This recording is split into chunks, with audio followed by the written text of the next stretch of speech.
Hello mga kakawali! Tara, samahan niyo ako gumawa ng mascarpone cheese.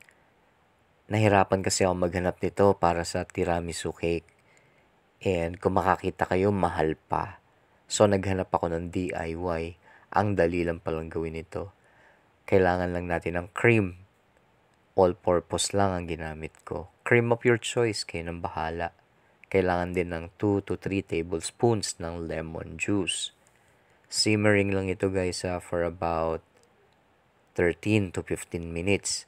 Pagkasalang at nag-simmer na, ilalagay na natin yung lemon juice. Aantayin lang natin kumapal yung texture ng all-purpose cream. And then pag kumapal na yung texture ng all-purpose cream, yun na yung sign na nakagawa na pala tayo ng mascarpone cheese. Pagka kumapal na yung texture niya, hahanguin natin ito at sasalain gamit ng strainer. Gagamit din tayo ng cloth, cheese cloth daw. Pero meron lang akong cloth na manipis, nilabhan ko lang. Meron tong long form video guys. May gusto pa kasi akong ikwento. Kung makadaan kayo, thank you. Kung hindi naman, at least nakita nyo na nakagawa tayo ng mascarpone cheese. So at that point, kumapal na siya. Hanguin na natin and ipapatong natin sa yelo para mas mabilis itong lumamig.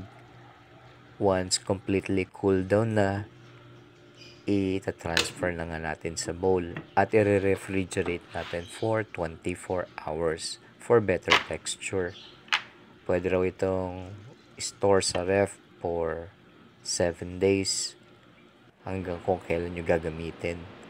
Ang kwento pala dito guys, ang kaibahan ng mascarpone cheese at ng cream cheese. Mas creamy ito at mas manamis-namis. Unlike sa cream cheese, medyo tangy flavor niya. And then mas firm. And also, mas mataas ang fat content ng mascarpone cheese ha. So sa mga mahilig sa tiramisu, mascarpone cheese ang karaniwang ginagamit doon. So sa mga healthy conscious, alam nyo na ang fat content, double ng cream cheese, ang mascarpone cheese.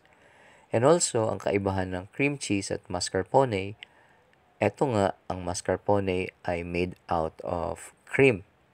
So ang cream cheese made out of milk. Ayan yung tiramisu. Nag-bake din ako ng ladyfinger sa kawali, kaya lang medyo sablay. Tsaka ako nagkukwento yung ladyfingers pag medyo okay na ito. Yun lang guys. Thank you for watching. If you like this video, please like and share and follow me for more.